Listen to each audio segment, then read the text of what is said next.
Comme vous le savez, plusieurs documents doivent être remis au salarié lors de la rupture de son contrat de travail. Je fais ici référence au certificat de travail, au reçu pour solde de tout compte et à l'attestation destinée au Pôle emploi. On fait ensemble un petit point sur l'ensemble de ces documents et les conditions de délivrance. Tout d'abord, le certificat de travail. Notez quelque chose de très important, il doit être remis à tous les salariés, peu importe le type de contrat et peu importe le mode de rupture. Notez aussi qu'il doit comporter certaines mentions obligatoires comme le nom des parties, la date et le lieu de remise, la date d'entrée et de sortie de votre collaborateur, la nature de ses fonctions et les mentions relatives au maintien des garanties relatives à certains risques. Notez aussi que si vous ne remettez pas ce document, vous risquez une amende pouvant aller jusqu'à 3 750 €.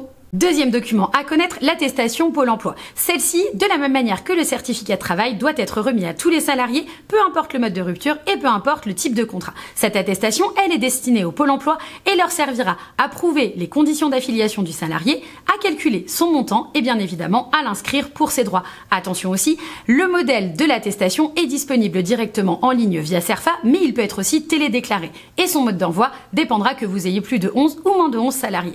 Notez aussi quelque chose de très important, si vous ne remettez pas cette attestation à votre salarié, vous risquez ici aussi une amende en plus de certains dommages et intérêts. Troisième document de fin de contrat à connaître, le reçu pour solde de tout compte. Ce document, qui est obligatoire, dresse l'inventaire des sommes qui ont été versées aux salariés à l'occasion de la rupture du contrat de travail. Attention, 3 conditions de validité sont exigées. Ici, la date de signature doit être certaine. Le contenu, puisqu'il doit dresser l'inventaire exhaustif des sommes qui ont été versées aux salariés. Et enfin, la forme, puisqu'il est automatiquement établi par écrit et en double exemplaire. Soyez vigilants, si votre salarié accepte de signer ce reçu, il devient libératoire au bout de 6 mois, alors que s'il refuse de le signer, il ne deviendra libératoire qu'au bout de 3 ans. Donc soyez vigilants, remettez bien ce document dressant l'inventaire complet. Dernière chose à savoir sur les documents de fin de contrat, et elle est primordiale, c'est que les documents de fin de contrat sont quérables et non portables. C'est-à-dire que votre obligation en tant qu'employeur, c'est de les établir et de les mettre à disposition du salarié.